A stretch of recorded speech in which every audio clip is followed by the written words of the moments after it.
29,000 ಬಾಲ್ಯ ವಿವಾಹ ಆಗಿದೆ ಈ ವರ್ಷ ನಮ್ಮ ಕರ್ನಾಟಕ ಜಿಲ್ಲೆಯಲ್ಲಿ. ನೋಡಿ, ಒಂದು ಬಾಲ್ಯ ವಿವಾಹಕ್ಕೆ ಮುಖ್ಯ ಕಾರಣ ಬಡತನ. ನೀವು ಎಲ್ಲೇ ನೋಡಿ, ಮೊನ್ನೆ ನಾವು ಕಾಡುಗೋಲ್ರಹಟ್ಟಿ ನಮ್ಮ ಚಿತ್ರದುರ್ಗ ಜಿಲ್ಲೆ ಹೋಗ್ತಾ ಇದ್ದೀನಿ ನಾನು. ನೆಕ್ಸ್ಟ್ ಅರಿವಿನ ಒಂದು ಕಾರ್ಯಕ್ರಮವನ್ನು ಆರ್ಗನೈಸ್ ಮಾಡಿದ್ದಾರೆ DC ಅವರು ಸಹ, ನಾವು ಮಹಿಳಾ ಆಯೋಗದಿಂದ. ಆ್ಯಕ್ಚುಲಿ ಅರಿವು ಬಹಳ ಇಂಪಾರ್ಟೆಂಟ್.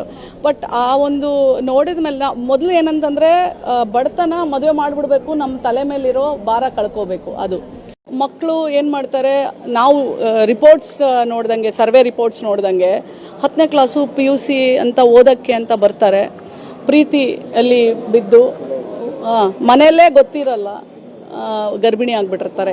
ಇವೆರಡೇ ಕಾರಣ. ಅದೇ ಹೇಳ್ತಿದ್ದೀನಲ್ಲ, ಮೇನ್ ಇವೆರಡೇ ಕಾರಣ. ಎಷ್ಟೋ ಸಲ ಸ್ಕೂಲಿಗೆ ಬಂದು ಡೆಲಿವರಿ ಕರ್ಕೊಂಡು ಹೋಗಿರೋದು ಉಂಟು. ಅಂದರೆ ತಂದೆ ತಾಯಿ ಕೂಲಿಗೆ ಹೋಗ್ಬಿಡ್ತಾರೆ, ಅವರು ಮಗುವಿನ ಬಗ್ಗೆ ಅಷ್ಟು ಗಮನ ಹರಿಸೋದಿಲ್ಲ. ಶಾಲೆಗೆ ಹೋಗ್ತೈತೆ, ಅಲ್ಲಿ 3 ಹೊತ್ತು ಊಟ ಸಿಗ್ತೈತೆ, 2 ಹೊತ್ತು ಊಟ ಸಿಗ್ತೈತೆ ಅಂತ ಕಳಿಸ್ಕೊಡ್ತಾರೆ.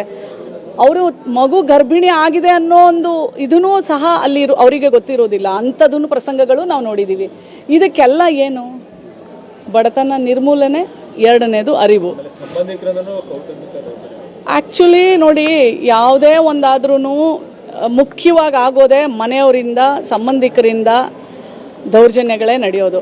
ಮತ್ತು ಇನ್ನೊಂದು ಏನಂತಂದರೆ, ಪಂಚಾಯಿತಿ ಮಟ್ಟದಲ್ಲಿ ಕಾವಲು ಸಮಿತಿಗಳಿಲ್ಲ. ಪಂಚಾಯಿತಿ ಮಟ್ಟದಲ್ಲಿ ಕಂಪಲ್ಸರಿ ಕಾವಲು ಸಮಿತಿ ಆಗಬೇಕು. ನಾನು ಚಿಕ್ಕಮಂಗ್ಳೂರಿಗೆ ಹೋದಾಗ, ನಾನೊಂದು ಬಾಳೆಹೊನ್ನೂರು ಅಂತ ಒಂದು ಊರಿಗೆ ಹೋದಾಗ, ನಾನಲ್ಲಿ ಮಹಿಳಾ ಗ್ರಾಮ ಸಭೆ ಮಾಡ್ತಿದ್ದೀರನವ, ಇಲ್ಲ. ಕಾವಲು ಸಮಿತಿ ಲಿಸ್ಟ್ ಕೊಡಿ, ಇಲ್ಲ. ಆಮೇಲೆ ಕಾವಲು ಸಮಿತಿ ಅಂದರೆ ಎಷ್ಟು ಜನ ಗೊತ್ತು ನಮ್ಮ ಮಹಿಳೆಯರಿಗೆ? ನೋಡಿ, ನಾನೊಂದು ಹೇಳ್ತೀನಿ, ಅಂಬೇಡ್ಕರ್ ಒಂದು ಮಾತು ಹೇಳ್ತಾಯಿದ್ರು, ಅರಿವಿಲ್ಲ ಅಂದರೆ ಅದು ಸಾವು.